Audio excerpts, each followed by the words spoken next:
ಇವಾಗ ಸಂಜೆ ಆಯಿತು ಅಂದರೆ ಜೋರಾಗಿ ಮಳೆ ಬರ್ತಾ ಇರುತ್ತೆ.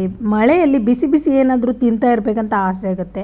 ಸೊ ಹೆಲ್ದಿಯಾಗಿ ಈ ರೀತಿ ಸ್ನ್ಯಾಕ್ ಮಾಡ್ಕೊಂಡು ತಿಂದರೆ ತುಂಬ ಮಜವಾಗಿರುತ್ತೆ ವೀಕ್ಷಕರೇ. ನಮಸ್ಕಾರ ವೀಕ್ಷಕರೇ, ಎಲ್ಲರೂ ಹೇಗಿದ್ದೀರಾ? ವೆಲ್ಕಮ್ ಬ್ಯಾಕ್ ಟು ದ ಬೋರ್ಕಸ್ ಚಾನೆಲ್. ಮಾರ್ಕೆಟಿಂದ ಒಂದು ಸ್ವೀಟ್ ಕಾರ್ನ ತೊಗೊಂಬಂದಿದ್ದೆ. ಇದನ್ನೀಗ ಚೆನ್ನಾಗಿ ಸಿಪ್ಪೆ ಸುಲಿದಿಟ್ಟಿದ್ದೀನಿ, ಆಮೇಲೆ ವಾಶ್ ಮಾಡಿದ್ದೀನಿ. ಆನಂತರ ಈಗ ಇದರಿಂದ ನಾವು ಸ್ವೀಟ್ ಕಾರ್ನನ್ನು ಸುಲಿದು ಸಪ್ರೇಟ್ ಮಾಡಬೇಕು. ಸೊ ನನ್ನ ಮಗ ಇದನ್ನು ಸುಲಿದು ಕೊಡ್ತಾ ಇದ್ದಾನೆ. ಸೊ ಈಗ ನೋಡಿ ಎಲ್ಲ ಸುಲಿದು ರೆಡಿಯಾಗಿದೆ.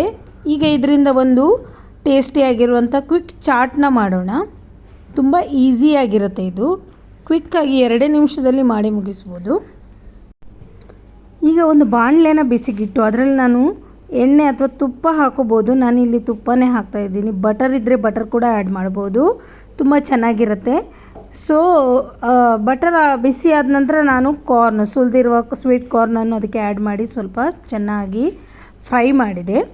ಇದೊಂದು 2 ನಿಮಿಷಕ್ಕೆ ಬೇಯ್ಕೊಳ್ಳುತ್ತೆ. ಆಮೇಲೆ ಮೇಲಿಂದ ರುಚಿಗೆ ಬೇಕಾಗುವಷ್ಟು ಉಪ್ಪನ್ನು ಸೇರಿಸ್ತಾ ಇದ್ದೇನೆ. ಚೆನ್ನಾಗಿ ಬೆರೆಸ್ಕೊಳ್ಳೋಣ. ಇದು ಕ್ವಿಕ್ಕಾಗಿ ಮಾಡುವಂಥ ಒಂದು ಸ್ನ್ಯಾಕ್ ರೆಸಿಪಿ. ನೋಡಿ 2 ನಿಮಿಷಕ್ಕೆ ಕಾರ್ನು ಚೆನ್ನಾಗಿ ಬೆಂದು ಹೋಯಿತು. ಈಗ ಇದಕ್ಕೆ ನಾನು ಸ್ವಲ್ಪ ಚಿಲ್ಲಿ ಫ್ಲೇಕ್ಸನ್ನು ಆ್ಯಡ್ ಮಾಡ್ತಾ ಇದ್ದೀನಿ.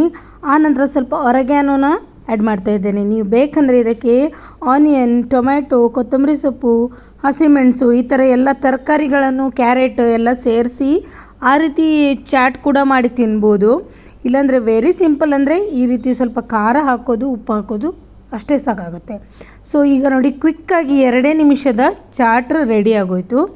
ಇದು ಬಿಸಿ ಬಿಸಿ ತಿನ್ನಲಿಕ್ಕಂತೂ ಸೂಪರ್ ಮಜವಾಗಿರುತ್ತೆ, ಆಮೇಲೆ ಈಸಿ ಕೂಡ. ಸೊ ವೀಕ್ಷಕರೇ, ನೀವೊಮ್ಮೆ ಇದನ್ನು ಟ್ರೈ ಮಾಡಿ ನೋಡಿ. ನಮ್ಮ ಈ ಕ್ವಿಕ್ ರೆಸಿಪಿ ಇಷ್ಟ ಆಯಿತು ಅಂತಂದರೆ ಲೈಕ್, ಶೇರ್, ಕಮೆಂಟ್ ಮಾಡಿ ಹಾಗೂ ಚಾನೆಲ್ನ ಸಬ್ಸ್ಕ್ರೈಬ್ ಮಾಡೋದನ್ನು ಮರಿಬೇಡಿ. Thank you for watching.